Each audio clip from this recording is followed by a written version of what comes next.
Salut jeunes pousses, c'est Tom le jardinier. On se retrouve aujourd'hui pour semer toutes les cucurbitacées.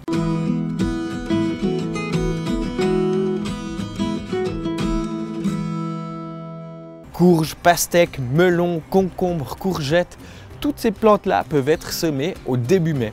Pourquoi? Elles vont germer d'ici 15 jours et avoir 2 feuilles. Ça sera le stade idéal pour les planter au potager. La première chose à faire, c'est de choisir son contenant. On peut évidemment les semer dans des pots en terre cuite. C'est évidemment pas très pratique, c'est assez lourd. Au mois de mai, on bataille vraiment pour avoir le moindre centimètre carré pour mettre nos plantons.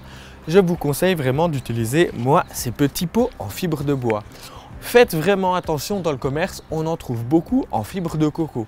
Ils viennent de l'autre bout de la planète, c'est vraiment pas la solution la plus écologique. On en trouve maintenant des solutions avec des pots en fibre de bois, des bois de nos forêts qui ont été utilisés pour faire ce genre de pots. Je vais les remplir avec un terreau de multiplication. Ce terreau est pauvre en engrais mais bien drainant.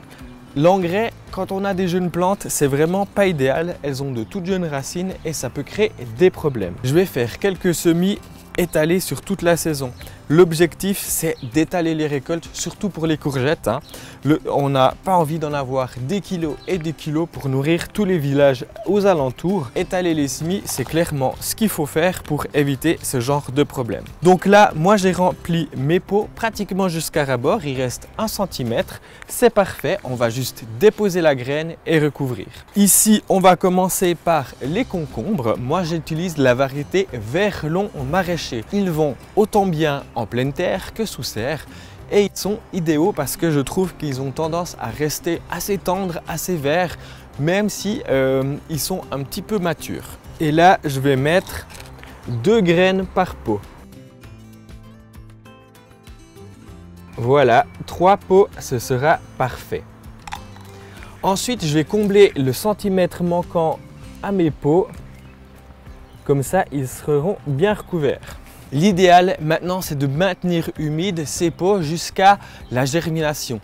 Il faut que ça soit humide sans être détrempé. C'est pour ça que j'ai choisi de les mettre dans un plateau avec le fond perforé. Comme ça, on évite toutes les maladies fongiques, les pourritures qui pourraient aussi se développer car les plants de courge sont assez sensibles. Avoir un potager, c'est aussi pouvoir semer des variétés étonnantes et différentes de ce qu'on peut trouver dans le commerce. Faites-vous vraiment plaisir pour les variétés de courges par exemple, mais aussi par exemple les variétés de courgettes. On peut essayer, pourquoi pas, les variétés à fruits jaunes, à fruits ronds, à fruits verts un peu plus clairs, bref, des variétés qu'on a tendance à ne pas trouver dans le commerce. Ou alors, elles peuvent être assez chères. Là, pour la courgette ronde, pas plus que 2 plants, étant donné que je vais encore avoir de la courgette verte et de la courgette jaune.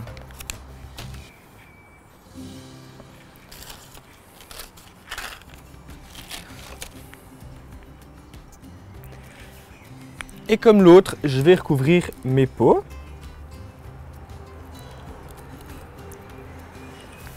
Bref, tu l'auras compris, faire ces semis de courges, de courgettes, de petits marrons sont vraiment très faciles à réaliser.